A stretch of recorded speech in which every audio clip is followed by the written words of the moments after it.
शालिग्राम पत्थर में कैसे बदल गए भगवान विष्णु? क्या था देवी पार्वती का श्राप?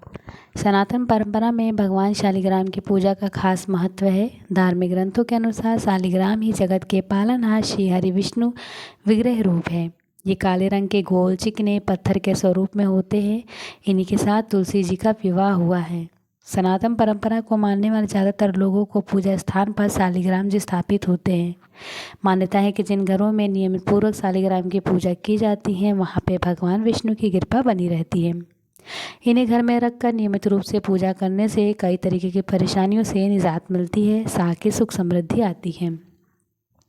शालिग्राम और तुलसी विवाह। जब कार्तिक एकादशी में तुलसी विवाह की परंपरा निभाई जाती है तब देवी तुलसी का विवाह शालिग्राम से किया जाता है। शालिग्राम नेपाल की गंडक नदी के तल में पाए जाते हैं। यहाँ पर शालग्राम नामक स्थान पर भगवान विष्णु का मंदिर है, जहाँ उनके स्वरूप का पूजन होता है। कहा जाता है कि इस ग्राम के नाम पर ही उनका नाम शालिग्राम पड़ा। असुर जालंधर की पत्नी का श्राप।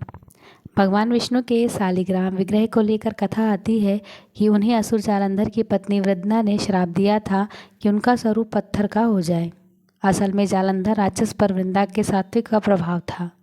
भगवान विष्णु जालंधर का रूप बनाकर वृंदा के पास पहुंचे और वृंदा, जिसने कभी पर पुरुष का स्पर्श नहीं किया था, उसने पतिभाव से जालंधर बने विष्णु के चरण स्पर्श कर लिए। इस तरह वृंदा का अस्तित्व खंडित हो गया और जालंधर का वध भगवान शिव ने कर दिया। इससे ही क्रोधित होकर वृंदा ने भगवान विष्णु को शिला के रूप में हो जाने का श्राप दिया।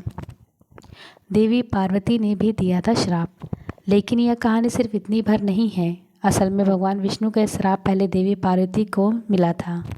देवी पार्वती ने शिवजी, विष्णु जी और अन्य देवताओं को भी यह श्राप दिया था कि वह सभी पत्थर स्वरूप और पिंड के रूप में पूजे जाएंगे।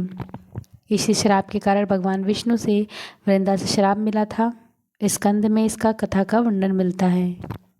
स्कंद पुराण में वर्णन है के अनुसार एक समय जब देवताओं और भगवान विष्णु और शिव जी द्वारा पार्वती जी की इच्छा के विरुद्ध कार्य हो गया।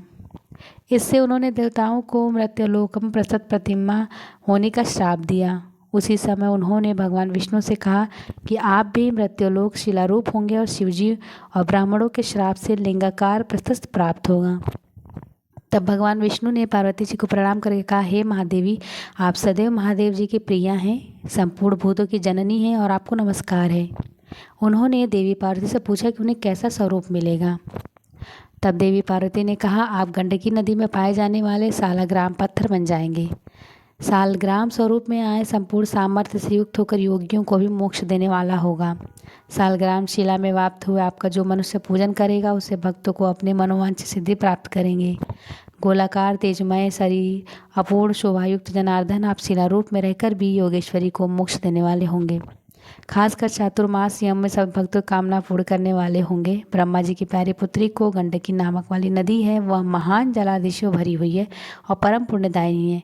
उसी के अत्यंत निर्मल निर्मुख आपका निवास होगा। पुराणों ज्ञाता 24 स्वरूपों में देखेंगे आप मुख्य स्वरूप होंगे। इस तरह पार्वती जी कहे अनुसार समय आने पर भगवान शिव शालिग्राम रूप में अवतरित हुए।